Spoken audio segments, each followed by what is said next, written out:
Mais uma vez estamos juntos para continuarmos aprendendo mais da palavra de Deus, especialmente em relação aos acontecimentos utilizados por Deus.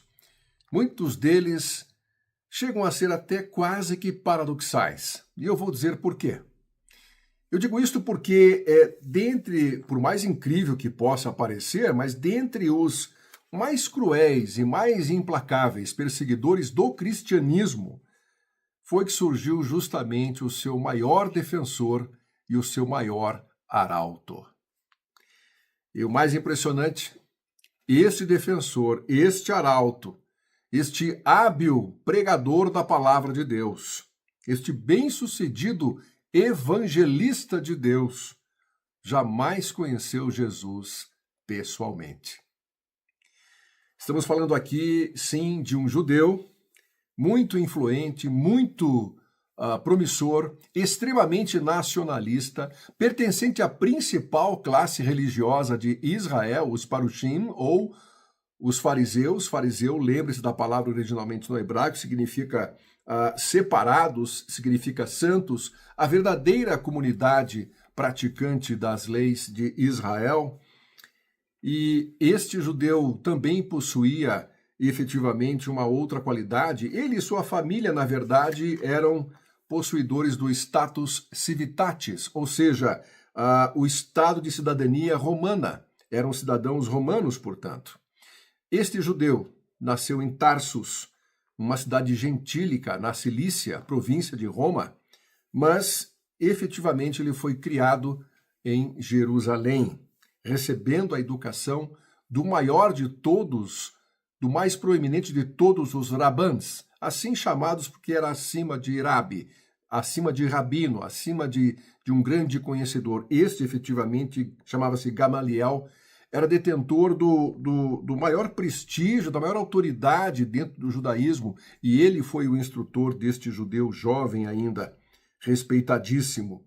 E Gamaliel, reconhecido como um dos 7 maiores rabãs da história de Israel, ele instruiu em toda a lei e em todos os livros dos profetas a este jovem judeu. Como se chamava esse jovem judeu? Shaul. Shaul, efetivamente, no livro de Atos, está relatando exatamente as suas origens e exatamente a sua conversão. Nós vamos agora ao livro de Atos, no capítulo 22, lermos dos versículos 3 ao versículo 8. Notem o que fala a palavra de Deus. Shaul, dizendo a seu respeito: Eu sou judeu, nasci em Tarso da Cilícia, mas criei-me nesta cidade, e aqui fui instruído aos pés de Gamaliel, segundo a exatidão da lei dos nossos antepassados, sendo zeloso para com Deus, assim como todos vós o sois no dia de hoje. Persegui este caminho. Caminho aqui, efetivamente, é uma atribuição ao cristianismo. Portanto, ele se diz perseguidor dos cristãos. Persegui este caminho até a morte, prendendo e metendo em cárceres homens e mulheres, de que são testemunhas, vejam só, tanto o sumo sacerdote e todos os anciãos de Israel. Destes recebi cartas para os irmãos, e ia para Damasco no propósito de trazer manietados para Jerusalém os que também lá estivessem para serem punidos. Ora, aconteceu que, indo de caminho e já perto de Damasco, quase ao meio-dia, repentinamente grande luz do céu brilhou ao redor de mim. Então caí por terra, ouvindo uma voz que me dizia: Saulo, Saulo, a pronúncia latina do nome Shaul, Saulo, Saulo, por que me persegues? Versículo 8, perguntei: Quem és tu, Senhor? Ao que me respondeu: Eu sou Jesus, o Nazareno, a quem tu persegues.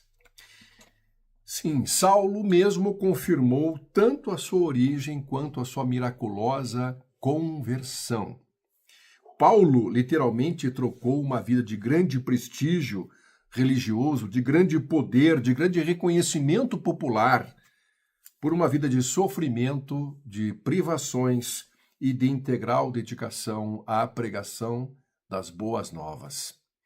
É interessante notar que ele se dedicou exatamente para um mundo aos quais os judeus, de maneira geral, não realizavam nenhum proselitismo, como de fato até hoje não realizam, mas este mundo era conhecido como o mundo dos gentios. E quem eram os gentios?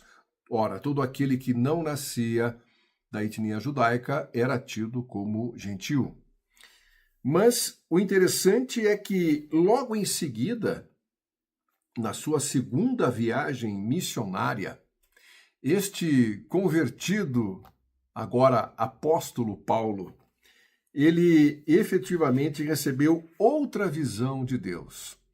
E nesta segunda visão de Deus que ele recebeu a orientação para que fosse justamente para um local, para começar ali um trabalho evangelístico missionário, e com esse trabalho evangelístico missionário fundasse a primeira igreja da Europa. Estamos falando de igreja, é bom sempre lembrarmos o que significa igreja. Vem do grego eclesia, e aqui vale a pena lembrar que eclesia é o equivalente no hebraico de Beit Knesset. Estamos falando aqui basicamente que ambas as palavras possuem o mesmo significado, ou seja, de uma assembleia, de um local de reunião. Então, quando falamos de uma assembleia, de um local de reunião, tanto faz Beit Knesset no hebraico ou eclesia no grego, falamos do mesmo local exatamente. Agora, é interessante nós notarmos que esta visão, segunda visão que Deus concedeu ao apóstolo Paulo, ela também está registrada lá no livro de Atos, só que agora falamos no capítulo 16 do livro de Atos, versículos 9 a 12. Eis o relato. À noite sobreveio a Paulo uma visão, prestem atenção, hein? Na qual um varão macedônio estava em pé e lhe rogava, dizendo: passa a Macedônia e nos ajuda. Assim que teve a visão, imediatamente procuramos partir para aquele destino, concluindo que Deus nos havia chamado para lhes anunciar o Evangelho. Versículo 11. Tendo, pois, navegado de Troade, seguimos em direitura a Samotrácia, no dia seguinte a Neápolis, e dali a Filipos, cidade da Macedônia, primeiro distrito e colônia. Nesta cidade permanecemos alguns dias. É interessante nós notarmos, apenas como curiosidade, não é? Que o nome original, justamente aqui de Filipos, era Crenides.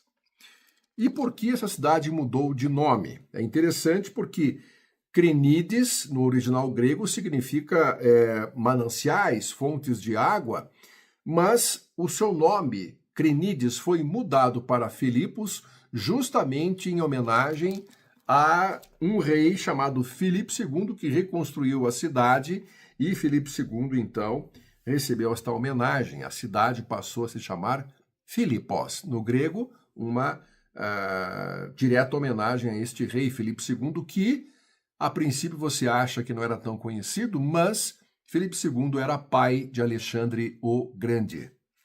Muito bem, como não poderia deixar de ser uma cidade como esta, neste Império Romano, nesse momento especificamente, era uma cidade pagã, caracterizada por uma ampla diversidade religiosa, de origem idolátrica, e falamos aqui de ídolos não somente gregos, mas ídolos romanos e até egípcios cultuados naquela localidade. Mas em Filipos, interessantemente, também havia uma pequena comunidade de judeus, uma comunidade judaica, e esta comunidade ainda era tão pequena que ainda não se tinha uma sinagoga na cidade. Mas notamos que isto, ou até isto, o fato de não ter uma comunidade na cidade, uma sinagoga propriamente, melhor dizendo, não comunidade, mas uma sinagoga na cidade, foi providencial para Deus. E por parte de Deus é que Atos 16, versículo 13, explica-nos o seguinte: no sábado, saímos da cidade para junto do rio, onde nos pareceu haver um lugar de oração. E assentamo-nos falando às mulheres que para ali tinham concorrido. Percebam algo aqui maravilhoso. Percebam que o apóstolo Paulo, juntamente com Lucas, com Silas e com Timóteo, nunca deixaram de observar o sábado, estabelecido por Deus e escrito pelo próprio Deus no Decálogo com o seu próprio dedo. Notem que, ao chegar o 7º dia da semana, todos eles sentiram um único desejo, um desejo comum, que era o de congregar, estar falando de Deus, estar louvando a Deus, estar orando a Deus, estar mais próximo da comunhão com Deus. Até porque o sábado é um dia separado de toda e qualquer atividade secular. Dedicamos o sábado exclusivamente para estarmos em contato com Deus, crescendo no conhecimento de Deus, realizando obras que Deus autorizaria a serem realizadas pelo próximo, obras que ajudem ao próximo, portanto, sem nenhum interesse pessoal, sem nenhum interesse profissional. Este era o pensamento, este era o sentimento destes homens de Deus. E é interessante nós notarmos que a Bíblia comenta, eles foram buscar justamente um local para estarem separados desta atividade mercantil, desta atividade secular na cidade de Filipos, durante as horas sagradas do 7º dia da semana. E para onde eles foram? Para a beira de um rio, fora da cidade, longe do buliço do povo. E este rio, interessantemente, existe até hoje na Grécia, né? Ele se chama Langites no idioma original local, mas nós falamos Gangites na tradução para o português. Foi exatamente neste local que Paulo, Silas, Timóteo e Lucas encontraram alguém especial. Este alguém era uma mulher. Eles mencionaram mulheres, inclusive, no plural. Mas esta mulher, ela era oriunda de uma cidade muito distante, muito longínqua daquele local, a cidade de Tiatira. Esta mulher chamava-se Lídia e ela era vendedora de tecidos de púrpura. Algo muito cobiçado naquele momento, mas também bastante dispendioso, bastante caro de ser adquirido. Mas ela também, diz a palavra de Deus, era temente ao Senhor. Ela teve o seu coração aberto justamente para compreender as palavras de Paulo naquele sábado. E vejam como é interessante o relato que prossegue em Atos 16, agora versículos 14 e 15. Certa mulher chamada Lídia, da cidade de Tiatira, vendedora de púrpura, temente a Deus, nos escutava. O Senhor abriu-lhe o coração para atender às coisas que Paulo dizia. Versículo 15. Depois de batizada, ela e toda a sua casa nos rogou, dizendo: se julgais que eu sou fiel ao Senhor, entrai em minha casa e ali ficai, e nos constrangiu a isto. Aqui nasce a igreja de Filipos, com o primeiro batismo. Mas notem que é interessante nós prestarmos muito bem, como sempre fazemos aqui, a tudo aquilo que a Bíblia está dizendo e ao que a Bíblia não está dizendo. Primeiramente, o ministério de Paulo não poderia ter começado de uma maneira mais abençoada, mais positiva. A conversão de Lídia, e notem, não foi apenas de Lídia, a Bíblia fala a conversão de Lídia e sua casa. Não pode, evidentemente, ser vista essa expressão sua casa como uma alusão a batismos infantis ou de crianças, em absoluto. Isto nunca esteve autorizado por Deus. Mas, efetivamente, a casa de Lídia se refere a outros funcionários seus, pode se referir, inclusive, a escravos, que era um costume na época ainda a existência destes, mas principalmente a outras mulheres, como foi ali mencionado, né? Atos 16, 13 vale a pena ser relido para que nós compreendamos bem. No sábado saímos da cidade para junto do rio, onde nos pareceu haver um lugar de oração, e assentamos-nos, falamos às mulheres. Aqui algo nos chama bastante a atenção, porque não era apenas Lídia que lá estava.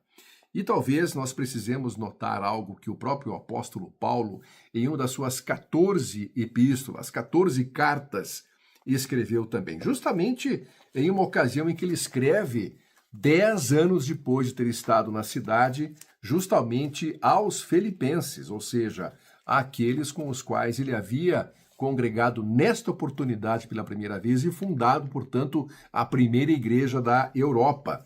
Filipenses 4:2, o apóstolo Paulo, 10 anos depois deste fato, deste batismo de Lídia, dá algo interessante como pista, dizendo o seguinte, no versículo 2, capítulo 4 de Filipenses: Rogo a Evódia e rogo a Sintique. Pensem concordemente no Senhor. Evódia e Sintique. Obviamente não eram judias, elas eram pessoas do mesmo local, de Filipos, mas provavelmente nós temos aqui uma indicação de que elas estiveram presentes na ocasião do batismo de Lídia e muito provavelmente foram batizadas juntas com Lídia. É bastante relevante também lembrarmos que nesta mesma ocasião existiu um outro acontecimento subsequente a este, que é um destaque bastante relevante a ser considerado. E este destaque é feito na palavra de Deus em Atos 16, começando ainda com o versículo 16, e agora você nota o que fala. O versículo 16 e 16, capítulo de Atos. Aconteceu que, indo nós para o lugar de oração, nos saiu ao encontro uma jovem possessa de espírito adivinhador, a qual, adivinhando, dava grande lucro aos seus senhores. Já vamos explicar. Versículo 17. Seguindo a Paulo e a nós, clamava, dizendo: estes homens são servos do Deus Altíssimo, e vos anunciam o caminho da salvação. Isto se repetia por muitos dias. Então Paulo, já indignado, voltando-se, disse ao Espírito: em nome de Jesus Cristo, eu te mando, retira-te dela. E ela, na mesma hora, saiu. Bom, aqui nós precisamos lembrar alguns detalhes deste relato, logo em seguida a criação da primeira igreja por Paulo em Filipos. Esta jovem, possessa, não por acaso começou a sua fala em plenas horas sagradas do sábado. Um dia separado por Deus, no qual Paulo, Timóteo, Silas, Lucas, todo o grupo estava prestando culto a Deus, estava adorando exclusivamente a Deus. E a Bíblia também menciona que, além deste fato acontecer inicialmente num sábado, um dia sagrado, também se prolongou por outros sábados e por outros dias, até que ficasse uma coisa diária, justamente provocando grande importunação. Mas Paulo, nós temos aqui, evidentemente, o entendimento de que ele identificara o agente promotor destas adivinhações. E mesmo sem ter conhecido pessoalmente Jesus, Paulo agora adota exatamente aquilo que Jesus recomendara que se fizesse, lendo efetivamente, adotando efetivamente a mesma prática de Jesus em Lucas. Está ali escrita esta prática, capítulo 8 e versículo 29. Notem bem o que Paulo reproduziu. Lucas 8, 29 diz exatamente o seguinte: porque Jesus ordenara ao espírito imundo que saísse do homem, pois muitas vezes se apoderara dele. Ou seja, é evidentemente a libertação aqui do gadareno. A ordem da palavra de Jesus foi muito clara e imediatamente o espírito imundo, o espírito maligno deixou o gadareno. Da mesma forma deixou esta jovem quando Paulo disse: retira-te dela. Há um desdobramento muito relevante, ele está registrado aqui no versículo 19. Notem que diz assim a palavra de Deus: vendo os seus senhores que se lhes desfizera a esperança do lucro. O que quer dizer isso basicamente? Vejam que tão imediatamente o espírito maligno foi expulso daquela jovem, a exploração do negócio, entre aspas, e o lucro destes homens também se desfez. Aqui nós notamos algo também mais profundamente. Fica notório que na sociedade de Filipos era comum não só a tolerância a práticas pagãs, mas especialmente a exploração comercial de tais práticas. Portanto, até o paganismo se tornara um negócio naquela cidade. E vejam que uma vez, acabando-se o lucro destes homens, agarraram Paulo e Silas e os arrastaram para a praça à presença das autoridades. Aqui nós temos um ponto bastante relevante, não é? Por que só Paulo e Silas? Se Timóteo e Lucas também estavam. É aqui que nós temos que prestar bem atenção. Lucas não era judeu. Lucas não era judeu? É o único apóstolo não judeu dos 12. E nós temos como comprovar, inclusive com outro escrito de Paulo, uma outra carta de Paulo, esta, chamada aos Colossenses, direcionada aos Colossenses. Nós temos ali Colossenses 4:11, onde Paulo diz o seguinte: e Jesus, conhecido por justo, os quais são os únicos da circuncisão. Veja bem aqui. Ele vai fazendo um relato que, na verdade, pode até ser lido o versículo 10. Sauda-os Aristarco, prisioneiro comigo, e Marcos, primo de Barnabé, sobre quem recebestes instruções, se ele for ter convosco, acolhei-o. E Jesus, conhecido por justo, os quais são os únicos da circuncisão, que cooperam pessoalmente comigo pelo reino de Deus. Eles têm sido o meu lenitivo. Paulo aqui direciona exatamente os nomes daqueles que eram judeus, que eram efetivamente da circuncisão. Mas vejam que no versículo 14 ele diz assim: saúda-vos Lucas, o médico amado, e também Demas, sem realizar nenhuma menção de que ele era circuncidado. Portanto, Lucas não era judeu. Mas e Timóteo? Bem, Timóteo tinha ascendência judaica. Timóteo tinha não só avó, como mãe judia também.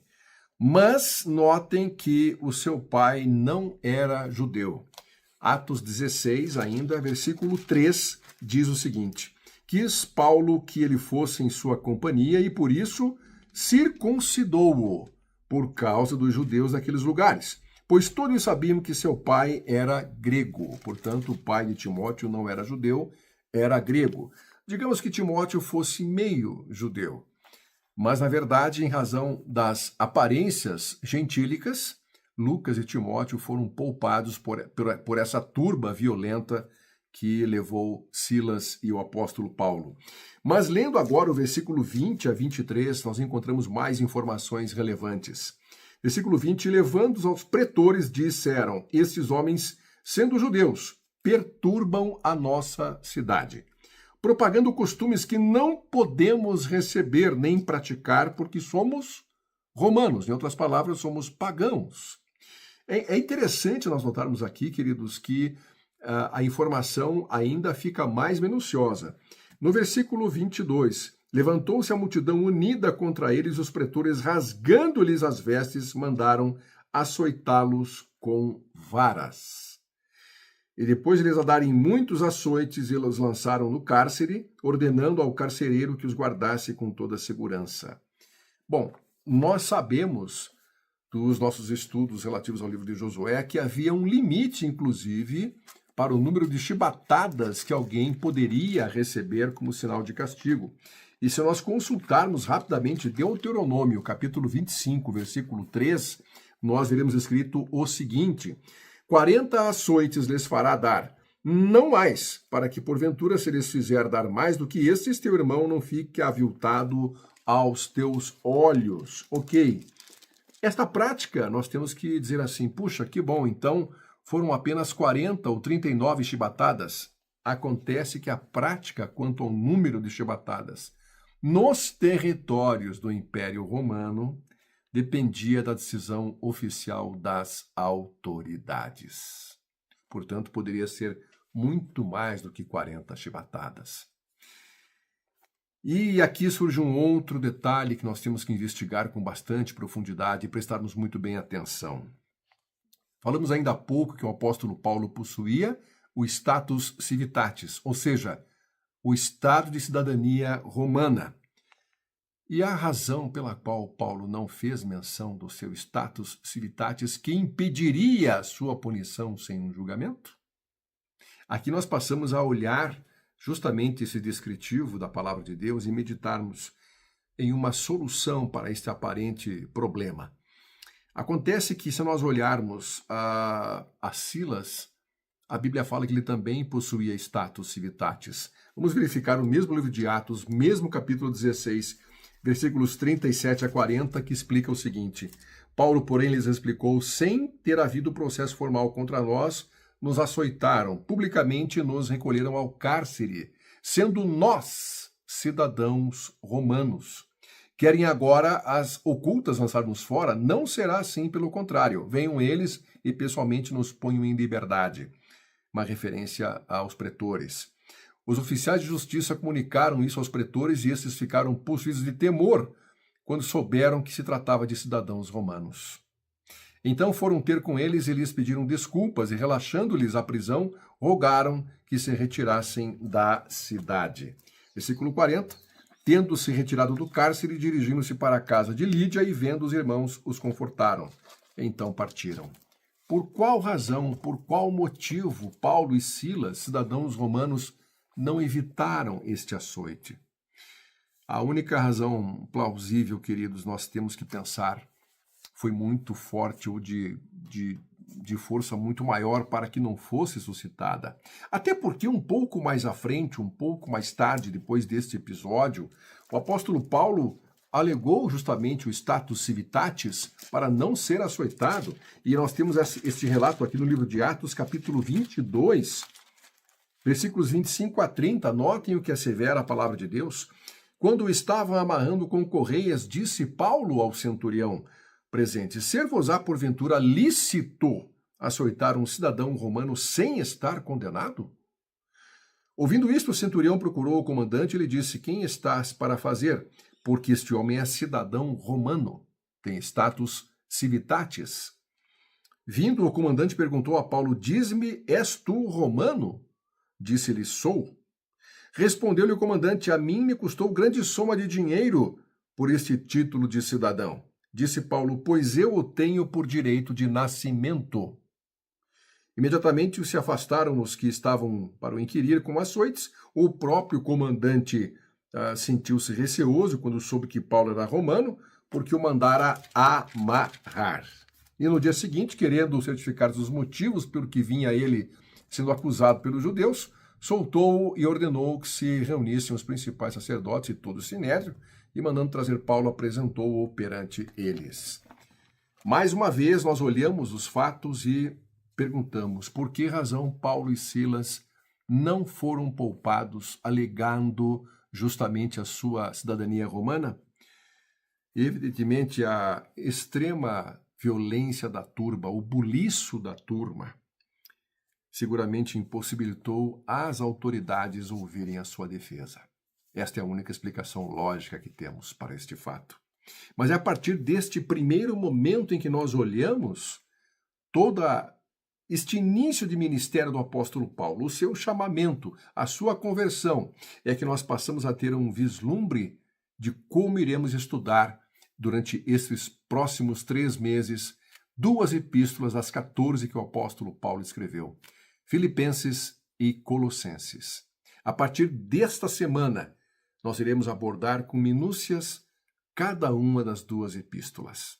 E a partir desta abordagem, nós iremos compreender a natureza real do grande conflito. Alguém que estava praticando o bem, alguém que estava pregando o bem, sendo punido como se fosse um praticante do mal, mas Paulo não era. Por que essas coisas acontecem? Por que estamos diante de um grande conflito onde algo que parece certo torna-se errado e o errado torna-se certo, aparentemente? Nós iremos discutir todas essas questões a partir desta semana, todos os sábados aqui no canal, para estarmos juntos aprendendo, avaliando e aprofundando os nossos conhecimentos a respeito das revelações de Deus.